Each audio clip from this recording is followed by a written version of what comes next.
Welcome to another episode of the STG Project. I am Lachlan Farley, your host for today, your guide to the enlightenment of fitness, to teach you something new, to excite you, to make you laugh, maybe make you cry, I don't know. Let's see what happens, let's make it fun, and let's see how we can transform your life today. So, today, I'm going to try not to release my inner Hulk, to try not to get angry, because this stuff drives me absolutely nuts. Creates this face. If you're watching on the YouTube video replay, you can see my angry face. Intimidating, right? I'm scary. Like I'm a scary dude. Totally.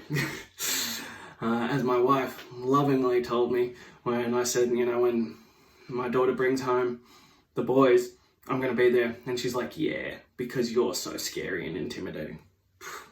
Well, apparently not. But anyway, I digress. So, a client of mine sent me this article that was in ABC News, I believe it was, one of the mainstream medias. And these are the articles that, they just make me so angry. Because this is what's wrong with the fitness industry. This is why we have so many problems. Why people can't figure out what the hell to do and how to address their problems and actually get results. Because there's rubbish like this. And then it's propagated by the mainstream media. And especially if it's in things like ABC News, why wouldn't you believe it? But they take snippets, they take little micro concepts and they don't explain it and it just means nothing. So, what was this article? The title reads, Get Stronger in 3 seconds a day. Please feel, if you are listening, please feel the condescension on my face, the anger that is boiling in me right now. What a stupid, bloody headline. There's a whole article.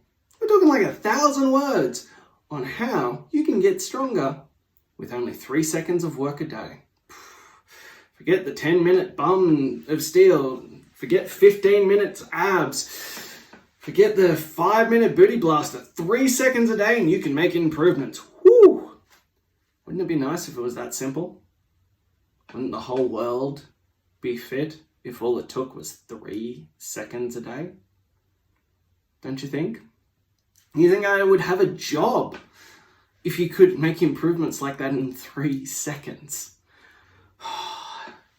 And just so you know, the client sent this to me for this reaction because she knew this would happen. And I was just like,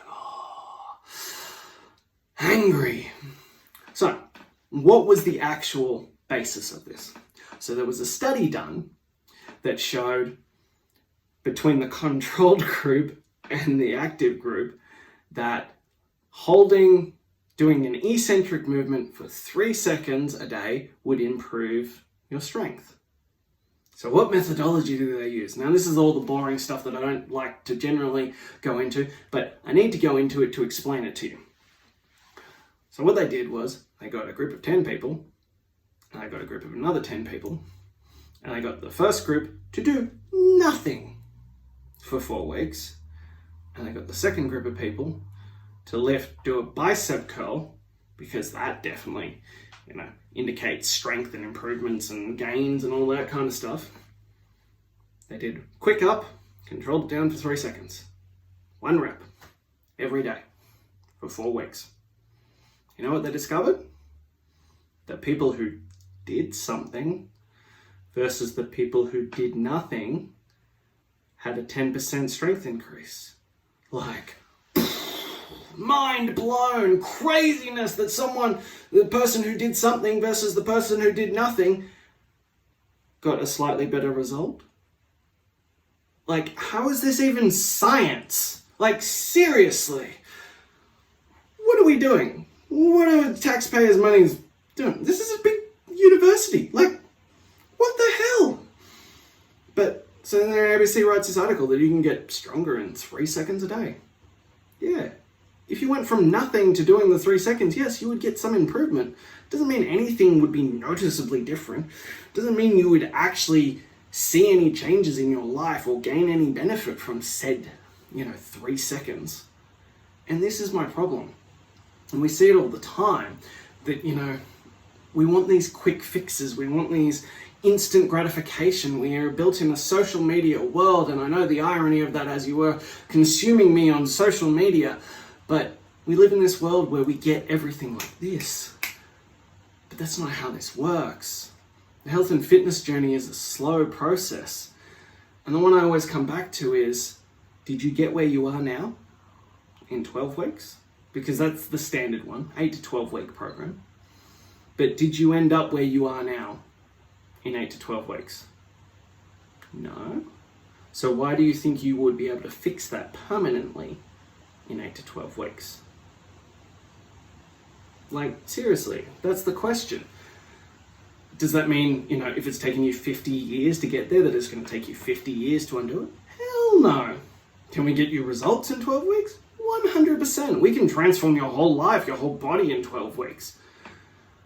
But will you maintain that? That's the bigger question. And that's the more important question of, there are plenty of things out there that will deliver quick results, but will those results last? Because that's important. To be honest, I think that's more important than the actual initial results. Like, if you went out really hard and did some random exercises and changed your nutrition a bit, you'd probably lose some weight. But can you maintain that? One of our things is that we want to see you maintain your results for 3+ years, because then we know they're pretty well ingrained. That's when we know we've made a difference, that your life has actually been changed. Not just your body, but your life. And that's a daunting concept to people, and I get that. But you can't continue to do these quick spurts. It's why the yo-yo concept is such a thing, because we do these really extreme versions of things and then we come back to where we were. And then we do really extreme and then we come back to where we were. And each time you do this, coming back up to getting those results gets harder and harder. In fact, it's what I'm going to talk about in the next episode. So we need to get away from pursuing these quick fixes, and we need to find the answers in what is sustainable.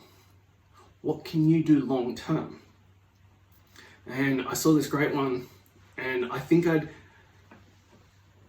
instinctively known it already, but it really summarized it. And it's, if you can't fathom doing the nutrition plan or the exercise regime on day one, what makes you think that you're going to be consistent with it? If you're looking at it and going, there's no way I can do this, how are you supposed to do that for the long term? How are you supposed to continue doing that? It just won't. And that's the problem. And we look at these really extreme ones. And look, there is fine to do extreme things that can't be sustained long term. But unless you're working with someone who's going to work out the macro cycle, so the big bird's eye view versus the minutiae of the day-to-day, chances are you won't sustain it. So those are the things that you need to think about. So I want you to go away. I want you to look at yourself. I want you to think about what you're doing at the moment. If you're on a plan already, or if you're doing something, do you feel like you can maintain that for the long term? And I'm talking 12 months, 24 months, 36 months, 5 years, 10 years. Can you maintain what you're doing? If the answer is yes, fantastic. Stick with it, keep going. If the answer is no, maybe it's time to reach out. Let's have a chat and let's see what we can do. So that's all I have for you today, guys. Please don't send me articles like that because they just make me so angry, but I know people will, and that's all right. If you have questions or topics you want me to cover, please email them to lachlan@stgreatness.com with the subject line podcast, and I'll see what I can do for you. And if you enjoyed the show, if you found it interesting, if you enjoyed seeing me get angry, or you got some value of it, please share it. Please spread the word. We are trying to build a movement here. We are trying to change lives, and we're trying to impact the world in a better way. So I look forward to seeing you next time. I'm Lachlan Farley. Talk to you soon.